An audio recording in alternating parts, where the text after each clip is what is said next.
here we are in this very sensitive space, almost, in that the party is very fractured.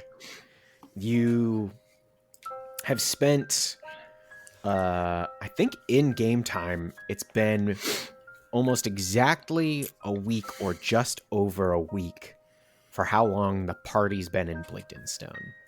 And within that time, so many things have occurred. Friendships have formed with Jimmy and his mother and some of the other denizens. You've cleared out new spaces for homes. You have thwarted incredibly old threats to the citizens, and then you have uncovered secrets. You found the old forge, and in the midst of all that, this demonic pawn, so to speak, the Pudding King, emerges and attacks the city, and you all come in and you manage to sift through everything to get in there and battle him. And over the course of this battle, he becomes empowered even further by his lord and rips into your minds and pulls forth these secrets and shares them with you all, and damages you in a way that the party, I don't think, has ever been significantly harmed in any such way. And so when we left you all, besides Artomis, you all went your separate ways, finding quiet spaces to rest where you could within the maze of Bligdenstone. And Artomis, when last we saw them, was amongst the people, kind of reveling in what happiness could be found, what food and drink they could scrounge up to kind of feast and celebrate the fact that this horror is over. However, the faces seen within the maze as lanterns are lit and multiple fires are turning over what bits of meats or vegetables that they could kind of scrounge up, stew pots are simmering.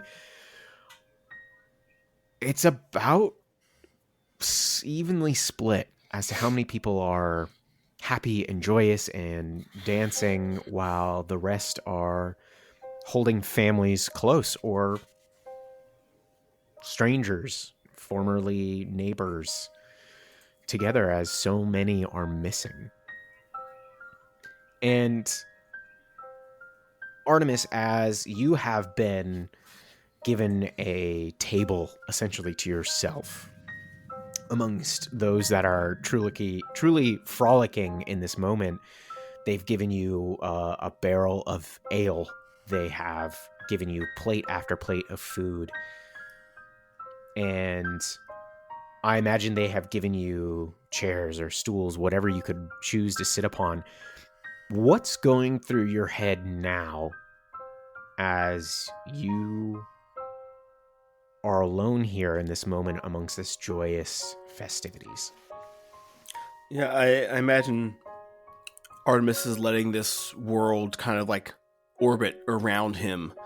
And while outwardly he is joyous, he is in a kind of a calculating place inside.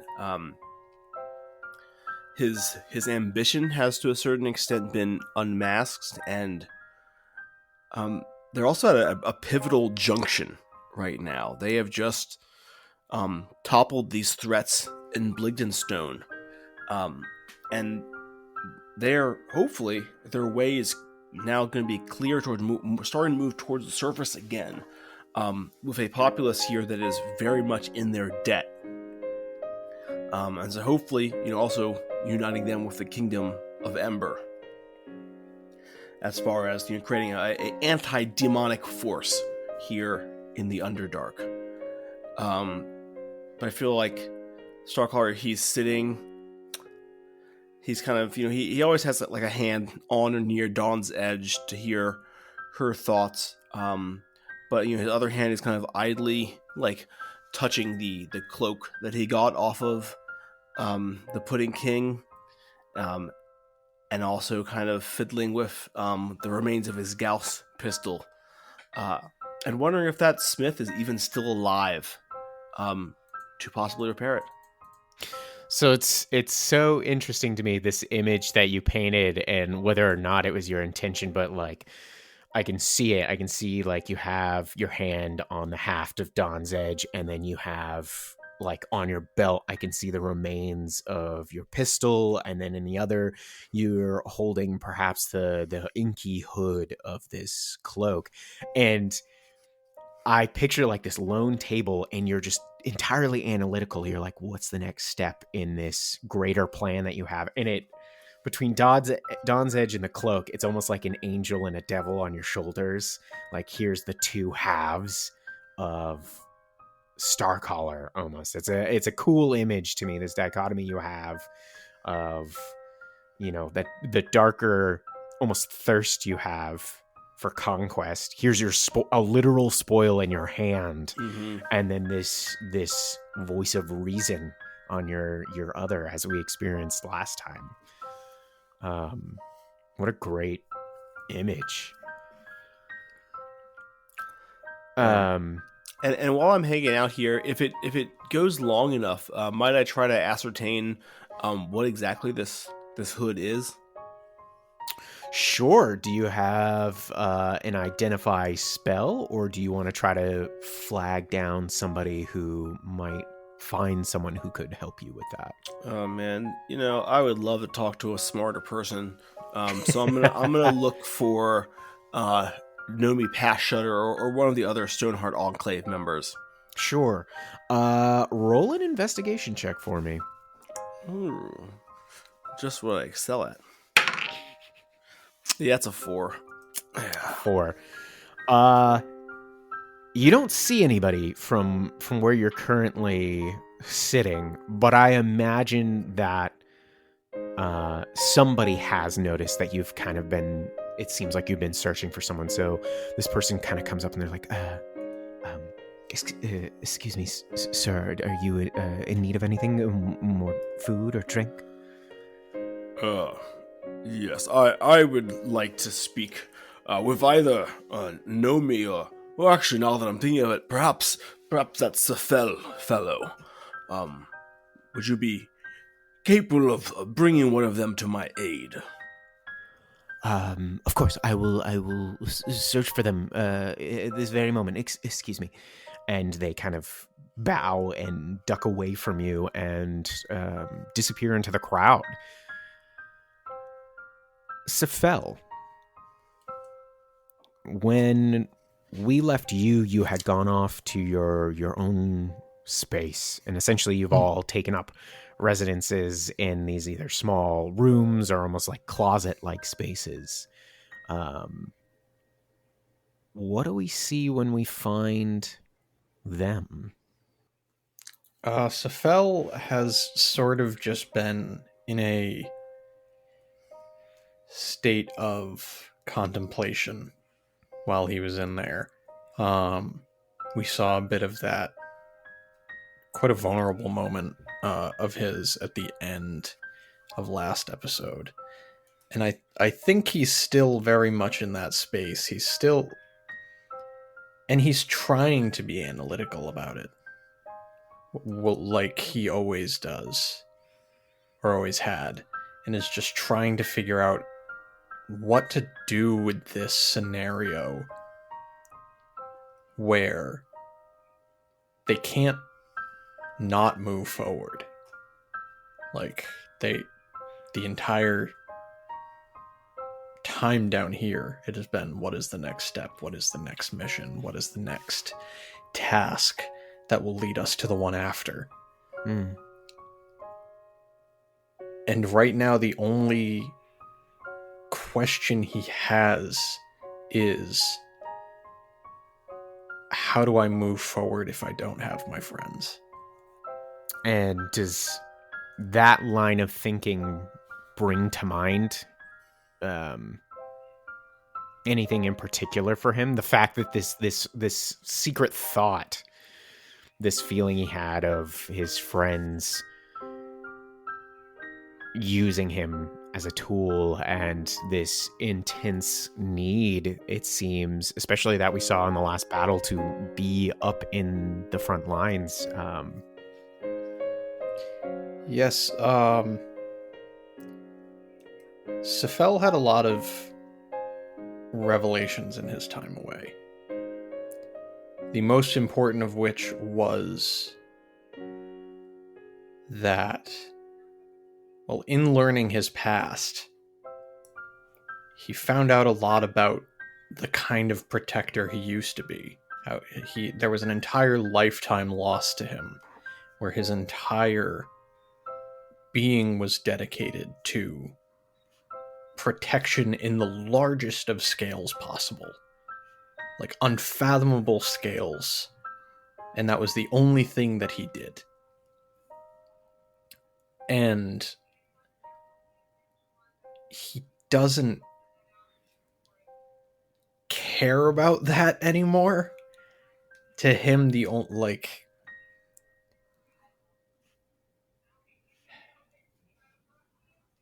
thing that is important to him is the people who he has found and who have been with him. And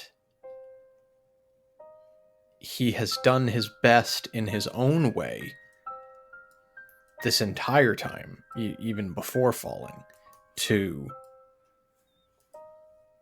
protect the people around him from a survival perspective. You know, I need to keep these people alive so that they can help me stay alive. But it's towards the end and after, it morphed more into caring about the actual people. And especially with the person that he met in his time away, there were a lot of revelations about, you know, what he actually cared about, and those human connections to other people that he learned were important to him. And he's afraid that he's lost that with this group before he even was able to realize that. As you're having these thoughts and these feelings, you hear a knock on the door. Do you answer it? I'll be a minute. He sort of puts himself together, grabs his things, sort of makes himself look presentable. He dons the hat of disguise again and puts on his human visage. And he'll answer the door. You open the door and you see a younger deep gnome who kind of quickly bows awkwardly and is like, excuse me, sir, your companion, Mr. Starcaller, was hoping for some assistance with something that they found during the battle. He asked for yourself or perhaps Miss Pathshredder. I haven't been able to find them, but I just figured I'd let you know. Very well. I will, I'll find Artomis. Thank you. Of course. Thank you. And they bow and they scurry off in the opposite direction. And he sort of takes a minute. He, internally chuckles to himself and just thinks, anything to be of use. And he'll go find Artomis. Scylla, you had found yourself in a kind of like a larger closet space, and what a beautiful scene or image you had painted of us to us last time of pulling out, I believe it was Indigo's journal, and no, or was Indigo's journal was lost to the lava. I had right. scale mail from Indigo. It was all that I had from him. That's right. And what was there another object? Was it of yeah, Sue's? for I had items from Sue, yes. Yeah. And from Sue, I imagine it's like tattered pieces of like recipes she had written. Different alchemical things, but maybe even mundane like meals that you guys had on the road. She's Mix if you these put- tubers. Yeah. You put these tubers together, they create a nice crunch. Don't burn them too long. Yeah. I love it. So you're sitting here with these items, and what's going through Scylla's head as to what comes next? Or is that not even on Scylla's mind? Are they just too conflicted with everything that's occurred? Scylla is thinking about Indigo's very moral view, and she's thinking about the way that Sue was always able to point her in the correct direction. And she's trying to remember those things in the good in people as she's thinking about Cephal, she's thinking about Starcaller, she's thinking about the Pudding King, who she pulls out that etching that she got of that stone that was the Stone-Shine family. She's thinking about how the Pudding King started out as this good person. And then she's thinking about herself and the fact that she hasn't done great things either. And so it's just kind of this like, these big questions are weighing of like, when is someone too far gone? And so I think she's considering these things, and she's looking at the Stone-Shine family etching, and she's going to seek out the Borough Warden Jagger.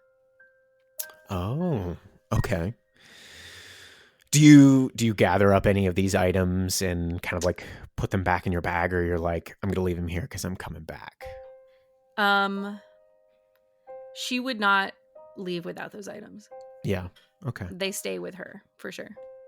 So you look at this almost photograph or of such, and you gather up the things and you leave the room looking for the warden. And we're gonna jump back to Artomis. Artomis, I imagine it was probably a good 30 minutes before you see that small gnomish figure appear, and they quickly bow, and they're like, your friend should hopefully be coming soon. Pardon for the wait. Oh, not at all. Thank you, my friend. Thank you. Of course. And they take off.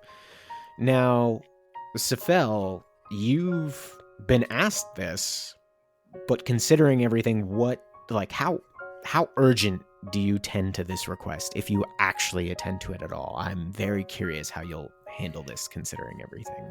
No, I think, he has his own feelings about things, obviously, but if nothing else, this is status quo. And that's better than the alternative. So Cephal isn't a person that wants to be heavily invested in his own emotions, especially hampered by them. So I think this is sort of an opportunity for him to sort of push it off and get back to some sense of normalcy. Gotcha.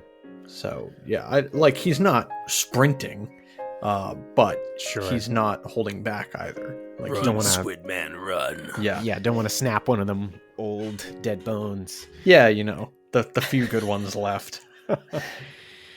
So eventually, parting through the crowd, Artomis, you see Cephal appear in his human disguise. You can't even come find me in a room to ask a favor.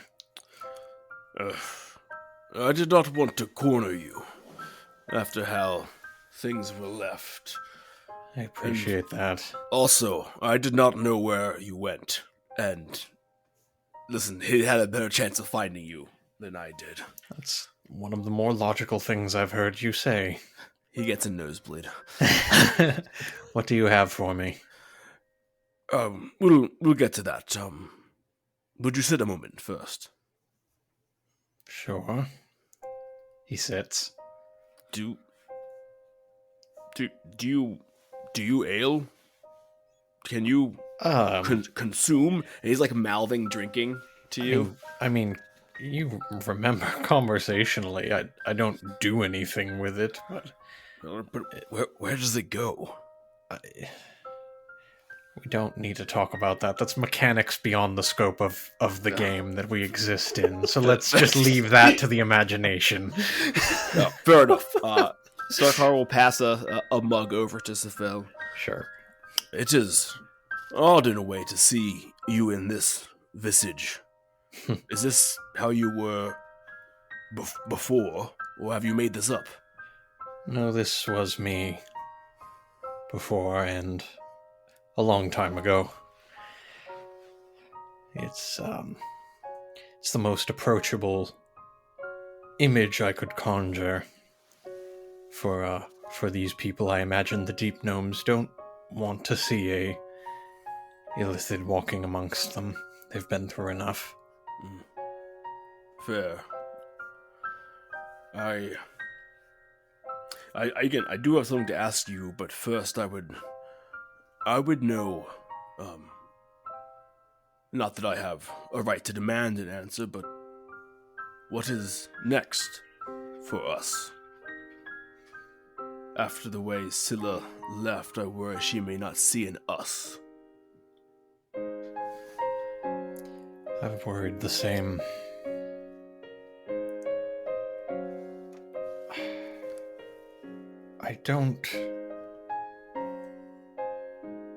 I remember our purpose to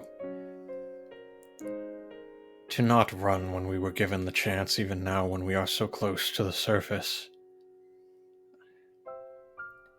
I think we both would see this through if given the chance.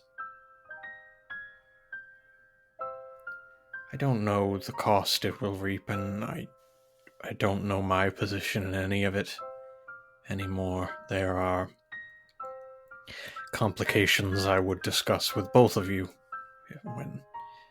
when and if Scylla comes around. But I would still see this through. Good. On this at least we will agree.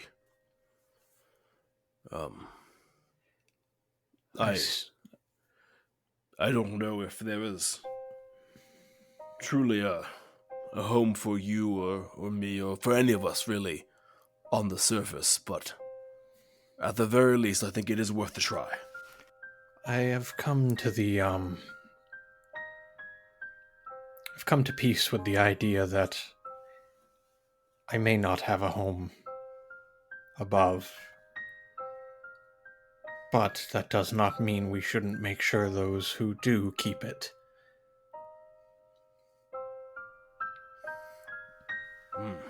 Wise words, Sefel. Wise words. How did you two fare after the bridge? Well, we sought you immediately and fell rather quickly, not literally, into the company of... that is true. We found the remains of the Minotaurs. I can't remember if we found the Goat Man, but we did not find you. And we saw your note. And Scylla was much aggrieved at your loss. Not that I wasn't, but, you know. We had things to attend to. We ran right into a resident of Blingdingstone, the Hestor that you have met in passing. Small one. Yes. He's a rat man, and you are a squid man. We are quite the little menagerie here with our fish lady friend. That's good. That's good. I saw you fighting the genie creature. He seemed, Hestor seemed quite adept, so it was good to see you in good hands. how did you see this? I ended up, after much traveling, I accidentally ended back in Sekarak's domain in Dimcairn. And much was revealed to me, not excluding your location and the situation that you and Pligdenstone were in. That was right before I came. He had means to get me here. It was a long and strange journey. I would wish to tell you both of it when things are less tense. Yes.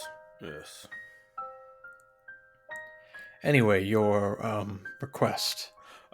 Yes. I don't know what this is. And he slaps like the inky wet cloak on the table. Well, you should have led with that. The 10 minutes could have been spent. All right, well, shut up and give me another 10, and I will ritually cast Identify on it. Yeah. And while he's doing that, since he can't talk, I'm gonna keep talking. And oh no! Since you are concentrating, the reason I wish to speak to you first is this is a partnership, after all. We may have goals that might not always perfectly align, but we are a partnership first. And though we at times will have our parts to play, we are not mute instruments in the doing. And then Artemis will lean back and touch the haft of Dawn's Edge. How was that? Do you think that was pretty good? I think that was pretty good. You can actually, as soon as your hand makes contact, you get this overwhelming feeling of joy and pride, actually. Like she's proud of you for taking good strides and steps in a better, non-tyrannical way.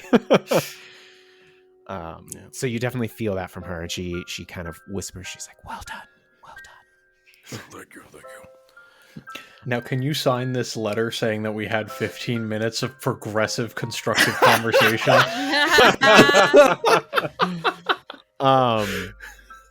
So as you are conducting the Identify ritual, I imagine, Scylla, there's no way that you don't notice the kind of larger table piled with both food and drink. And as you are making your way through the throng of people, you do see Sefel and Artemis kind of sitting at this table together, conversing. Does that bring anything up in Scylla or change her direction? Or is she more like, you know what, I gotta find the Burrow Warden? What's going through their head? Do they look like chummy? I imagine you come up towards the end of this moment that we just left, where you see they're having what looks like an earnest conversation, and then Sefel seems to be poring over this odd bit of clothing, and Artemis, you can see him putting his hand on Dawn's edge and just kind of nodding his head, looking away from Sefel. He's gonna kill me. I think she would see it happening, and not sure how she feels about that either. She would sneak her way out, not wanting them to see that she saw it. She doesn't plan to be gone for long, so she figures she can always come back, and they might still be here. Sure. Maybe. Yeah, I picture the two of them just kind of sitting down their heads, and you're just kind of like that shot in a movie where it's just the protagonist in the crowd and they're like head and shoulders above everybody, but they're still, and everyone's just passing about them. That's Scylla looking at the two of them before sneaking out. Yeah, you like look away and then you actually see a ghostly form just kind of flittering over on the edge of your vision. And it could be one of the wardens. Okay. Yeah, I will head directly to the warden. I imagine Scylla's kind of obnoxious about it, like getting right in everyone's way to like come straight line right at that person, not weaving around. Sure. And I think there's probably one or two people that you bump into before everybody notices you, because you're a large, intimidating presence. So it's just like the sea parts and you march right up and you see that it is Burrow Warden Jagger, and they are conversing with a couple of like older teenage deep gnomes who are holding a couple of makeshift weapons, and they all look at you, the kids, and then they kind of bow and take their leave, and the ghostly form of Jagger turns to you and they go, Scylla, how may I be of service to you, fine warrior? Yes, Burrow Warden Jagger, I was looking for you. I had some questions. I'm hoping that you have been here for some time, yes? I'm hoping that you might have the knowledge I seek. Well, I have been indeed here for quite a long time, and hopefully not for too much longer before my purpose is fulfilled. What is this knowledge you seek? Yes, and she will reach into her bag and pull out the stone etching and show the Burrow Warden. I found this after our encounter with the Pudding King.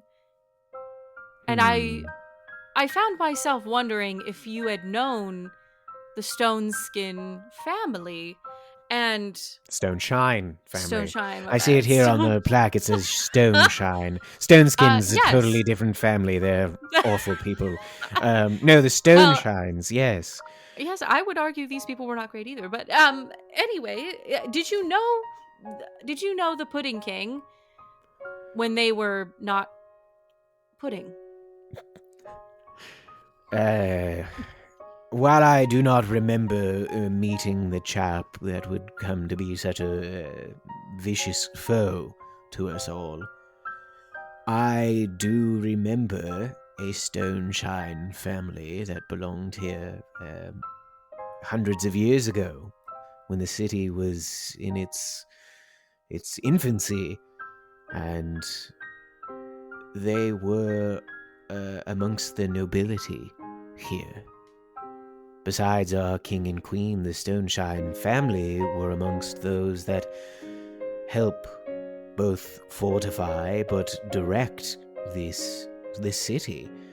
They were counselors and dear friends to the king and queen. No, they were an exceptionally kind-hearted family, well off. Even before Bligdenstone was established, they had ties to the surface world. Old dwarven city. Gauntlgrim, that's what it was. They had connections there, which I believe many of our ancestors, well, these young ones, I am their ancestor, many of these descendants here, have come from.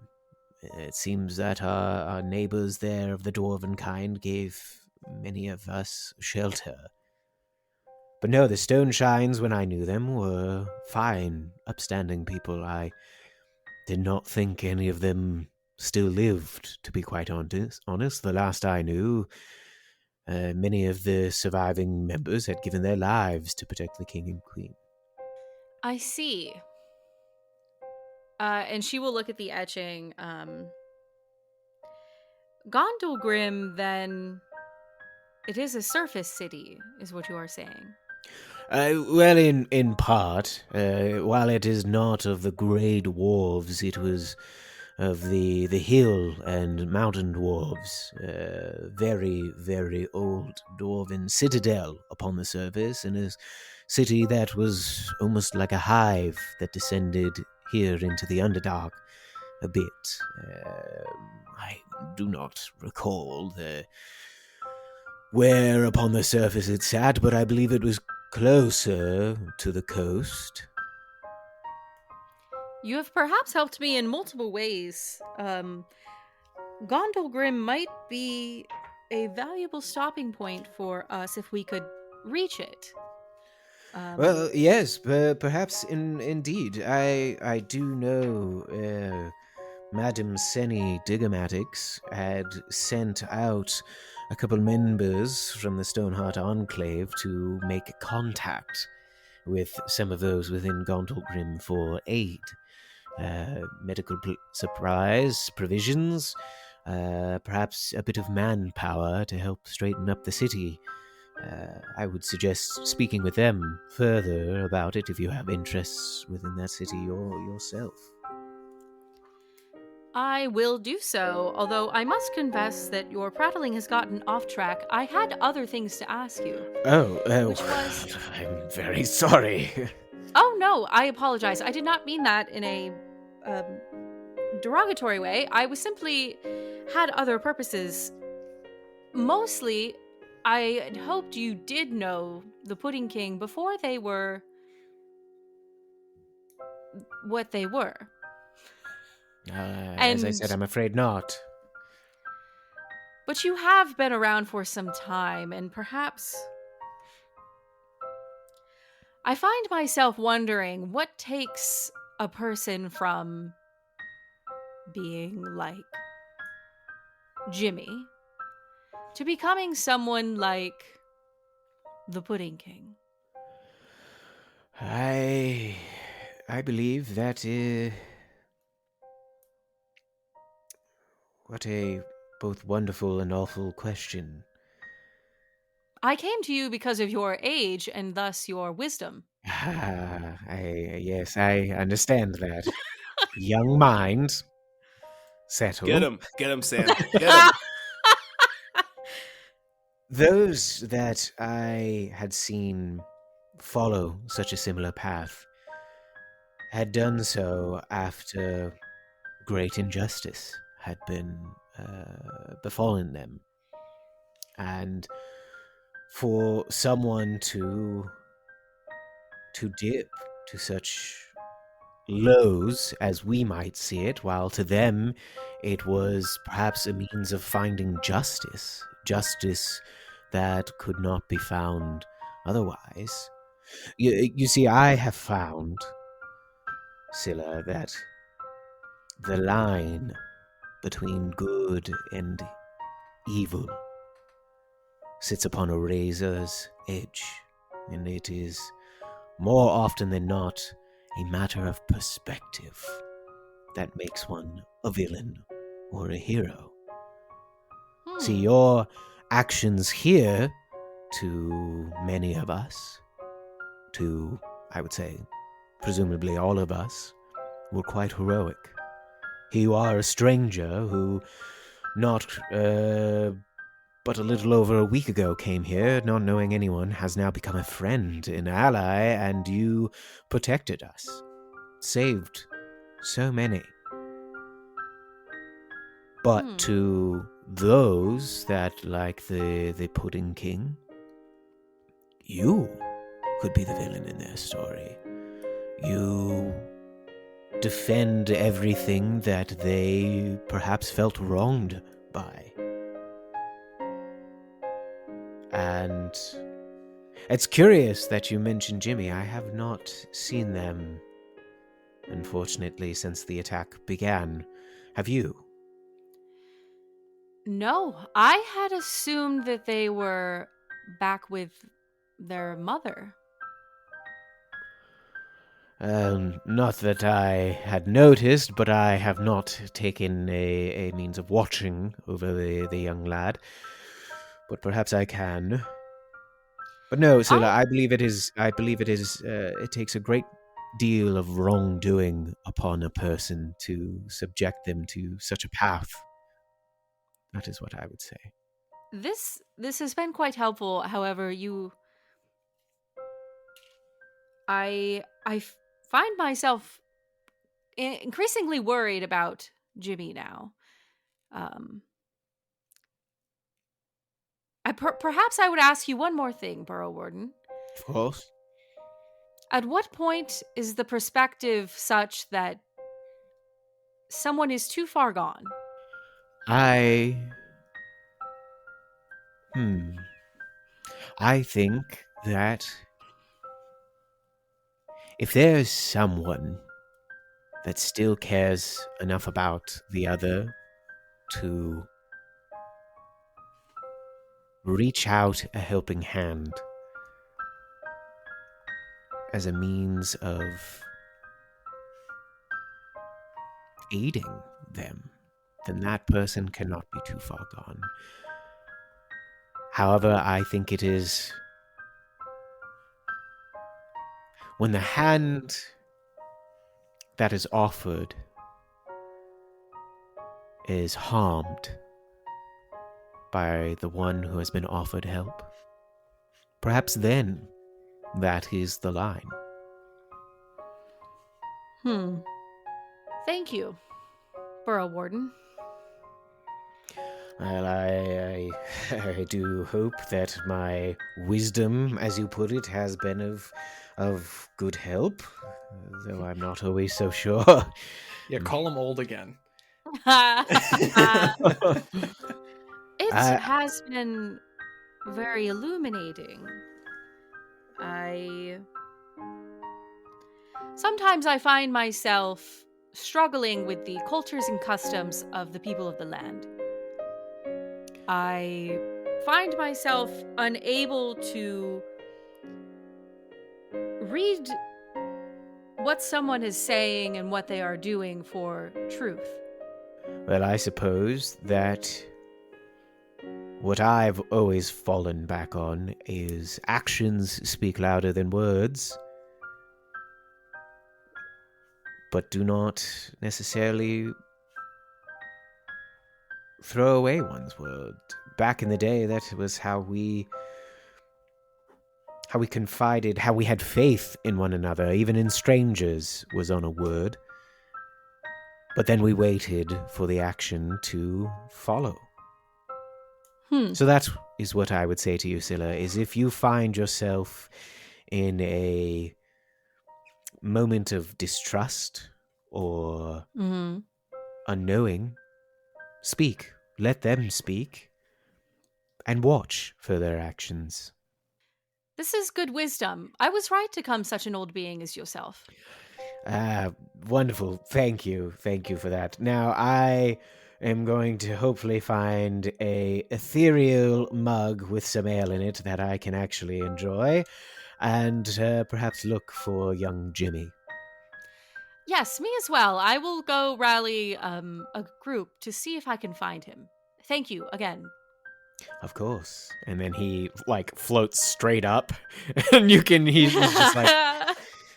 Get me out of this immediately. And he just flitters off in a totally different direction from you. You're not even sure if he's looking for Jimmy at this point, but he's gone. I will actually go and look for Jimmy. I think now Scylla would return to Starcaller and Savell. Okay. Roll a perception check on your way back through the crowds to Safel and Starcaller. Now, Safel, you cast Identify as a ritual, yes? Yes. Okay. You learn that this cloak has been known as the Oozing Shroud. Ooh. This black and rippling cloak was once the cloak of the Pudding King, and over its long use became torn and ripped, creating multiple tail-like ends. And when the Pudding King met his master and pledged himself to the demon lord Jubilex, he was blessed with power and control to manipulate oozes. And over time, this cloak gained some interesting properties. This piece of clothing from a distance appears like any other dark cloak with a hood. However, as one begins to get closer, they see its surface ripples and shimmers like the dark waves of water, giving those who stare too long at it an unsettling feeling. This oozing shroud gives a +2 bonus to intimidate checks to all those within 10 feet of the wearer, as its uncanny movement brings unnerving feelings. And once per day, the user may envelop themselves in the oozing tendrils of the cloak, and allowing them and all their gear to become ooze-like, which then allows the user to move through spaces as small as 1 inch for up to a minute, after which the user is then returned to as much of their original size, regardless of the space they are in. However, you get the feeling that there is more connected to this cloak. More as in, like, latent ability, or more as in something a little darker? Both. You see, as you're like closely feeling over the material, and it's almost like tadpole jelly, like on the eggs, if you think about that. Like that's what the outside feels like, but the inside just feels like regular cloth. And as you're kind of like pushing this kind of like oozing material, which kind of flubs back into its original shape as you like push and pull on it, you see in multiple marks what look like slits, and you can you feel them because it's almost like there's these little ridges in certain spots, and they're perhaps only an inch or two in length, with maybe a quarter of an inch in width. And as your like thumb pass over these ridges, you're like, what the hell? And it almost feels like make a nature check, actually. Oh god. Okay. 19. It feels like closed eyelids. Oh. And you feel that like all over in weird spots of the outside of the cloak, and as like your thumb passes over it, you can feel it like that bulge almost just kind of like move and then settle back into place.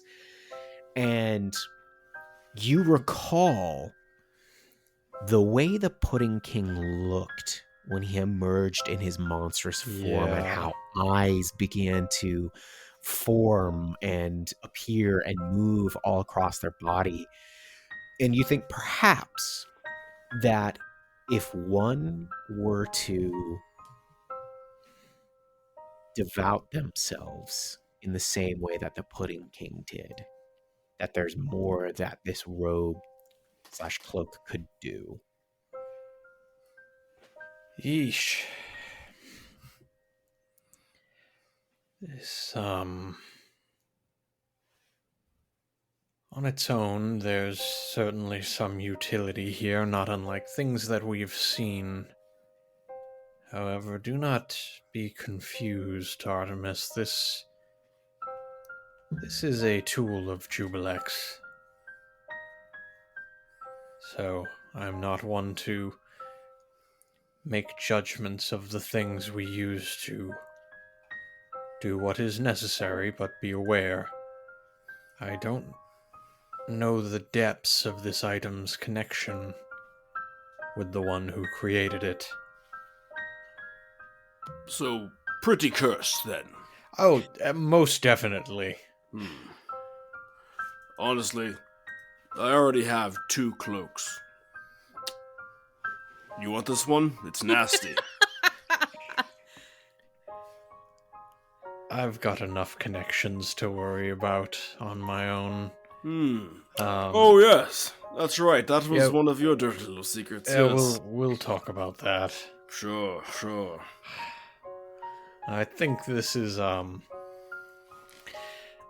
for one of those Area 51 movies where they do like the shot of the guy walking out and the 10 iron doors closing in different directions. Yeah.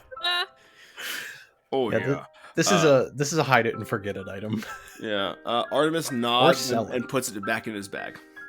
Yeah, you're just gonna sell this evil object. Hey, all kinds of kinds, baby.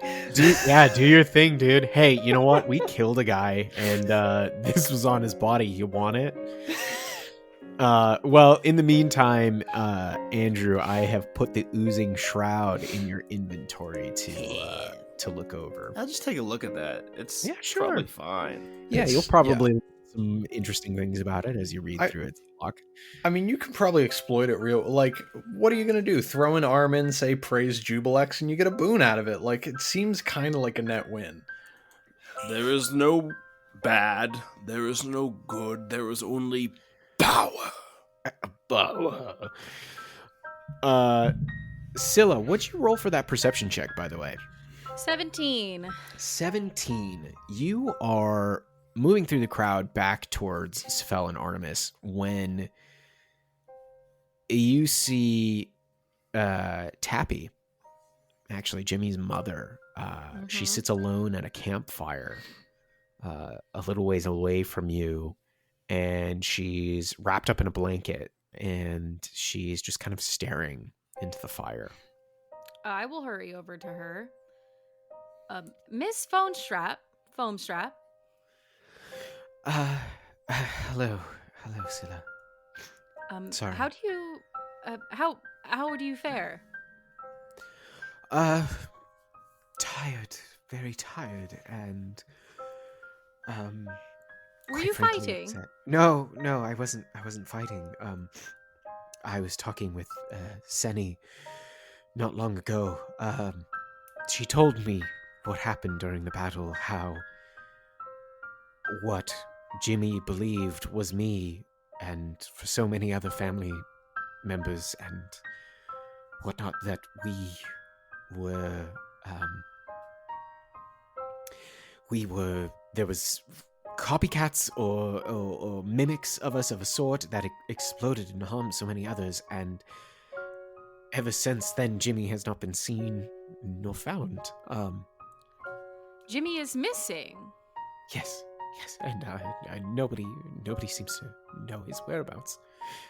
So I'm just greatly concerned right now. I am concerned as well, but please, Tappy, do not worry. We will find him. I will gather those who I know, and we will immediately send out a search party.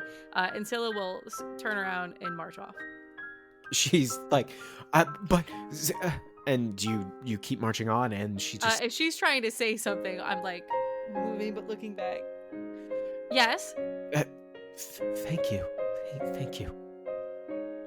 And she will nod and spin off again, yeah, for sure.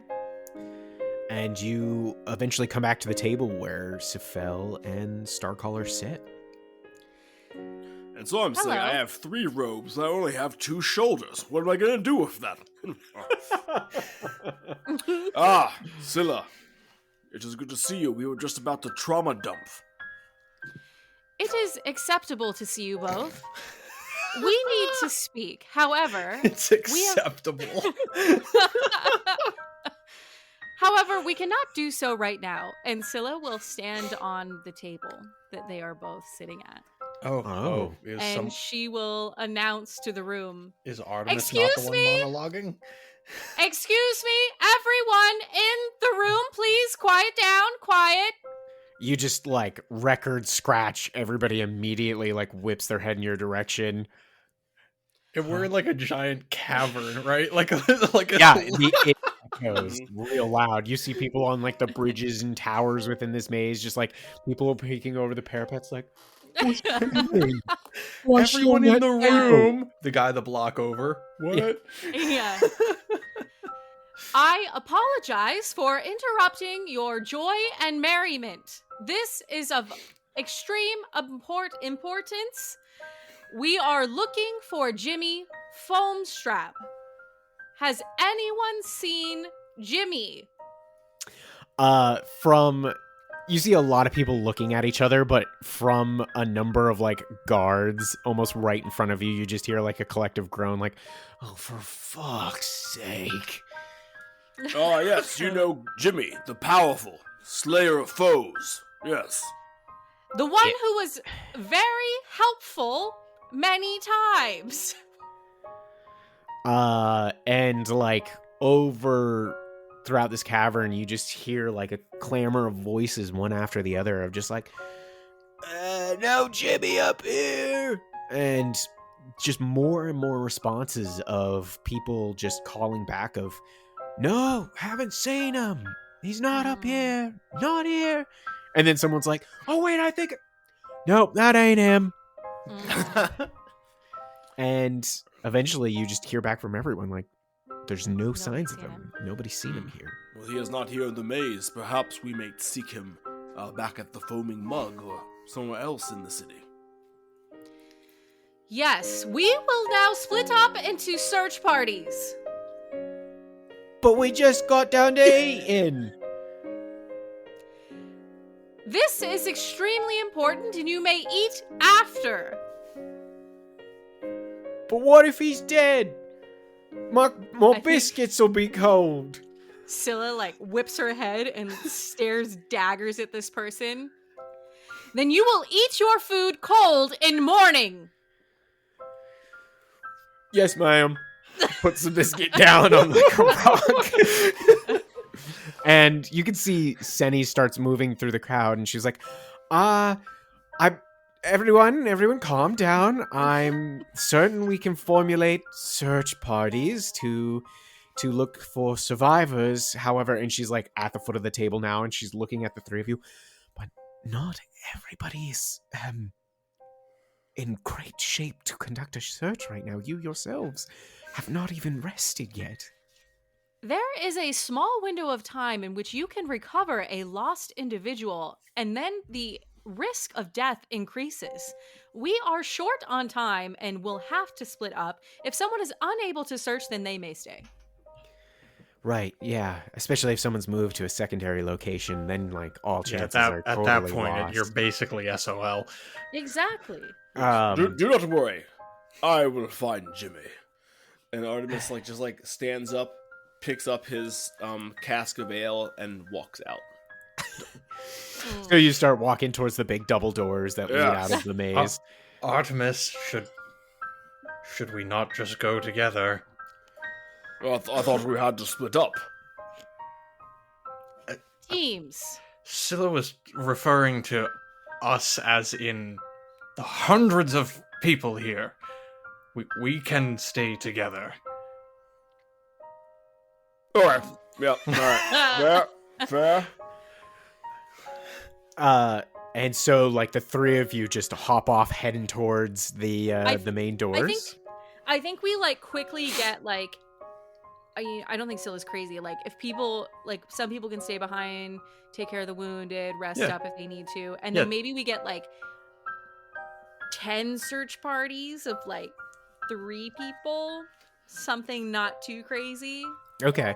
I picture, you're formulating this plan with Senny, and then eventually you get 30 volunteers, essentially. And it's, some decent groups, some not so much, but again, like, even you all have been quite injured, and not everybody's totally well at this point, but these 30 individuals are willing to go out, Okay.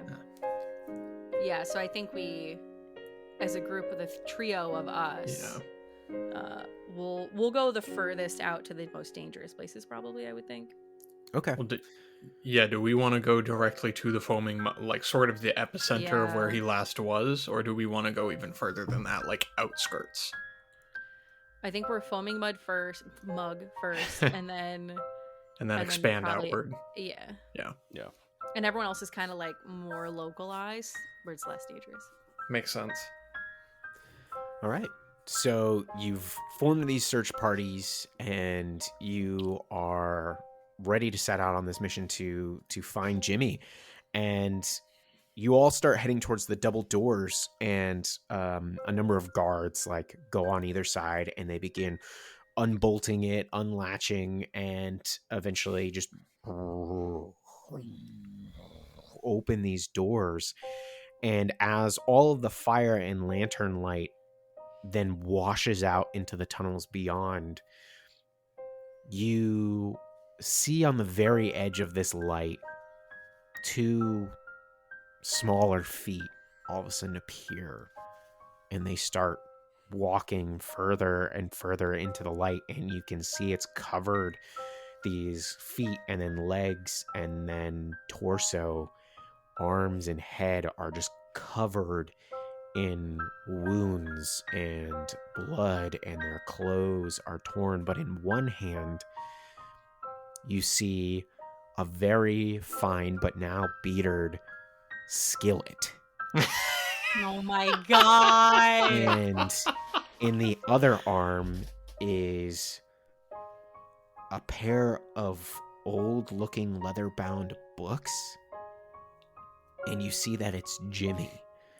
And they walk right up to the 3 of you, and you can see like there are acid burns all over him, and he is just weeping blood from sores, and his skillet is bent and broken in many different ways, and he just kind of looks up at the 3 of you and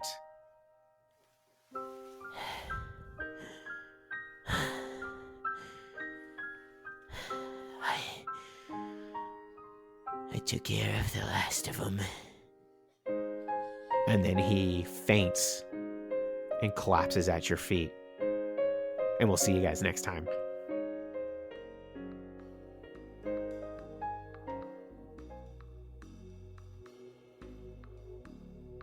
Hey there, hi there, howdy, and hello. This is Sam hopping in to get everyone excited about end of year Madness Table shenanigans. We, of course, have our weekly episode drops. Those won't be stopping anytime soon.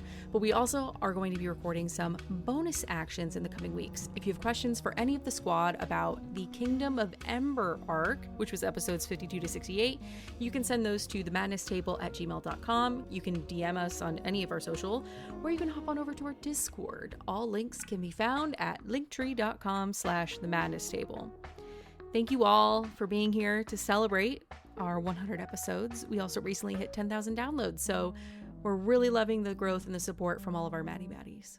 Happy holidays, everybody. Stay sane out there. The madness